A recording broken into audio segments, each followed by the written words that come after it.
รัฐมนตรีกระทรวงป้องกันประเทศลงกวดกาโครงการกองพันซ่อมแปลงเขื่อนทีเล็กหนึ่งและโรงงานผลิตร่วนกองทัพวันที่13 กุมภาพันธ์ 2026สหายพลเอกคำเลี้ยงอุทาไกรโสนรัฐมนตรีกระทรวงป้องกันประเทศพร้อมคณะได้ลงกวดกาตีราคาการจัดตั้งปฏิบัติการก่อสร้างกองพันซ่อมแปลงเขื่อนทีเล็กหนึ่งโดยการต้อนรับของสหายพลตรีเดมิตรีครายเยฟวาลาดิเมียโรวิชหัวหน้าองค์การผู้ต่างหน้ากระทรวงป้องกันประเทศแห่งสหพันธ์รัสเซียประจำอยู่ลาวพร้อมด้วยคณะและภาคส่วนเกี่ยวของเขาร่วมสหายพันเอกศรีสุขพรหมจันทร์ห้องหัวหน้ากรมเสนาเทคนิคกรมใหญ่เทคนิคกองทัพได้รายงานโดยย่อเกี่ยวกับโครงการก่อสร้างกองพันซ่อมแปลงเขื่อนทีเล็กหนึ่ง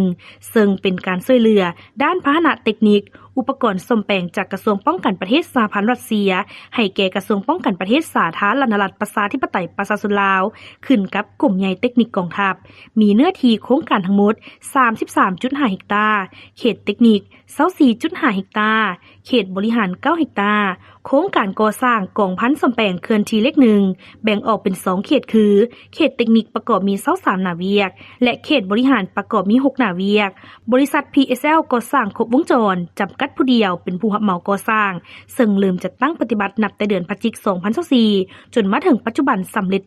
70% ในนั้นการติดตั้งอุปกรณ์ซ่อมแปลงและประกอบอาคารจากกระทรวงป้องกันประเทศสหพันธ์รัสเซียสำเร็จ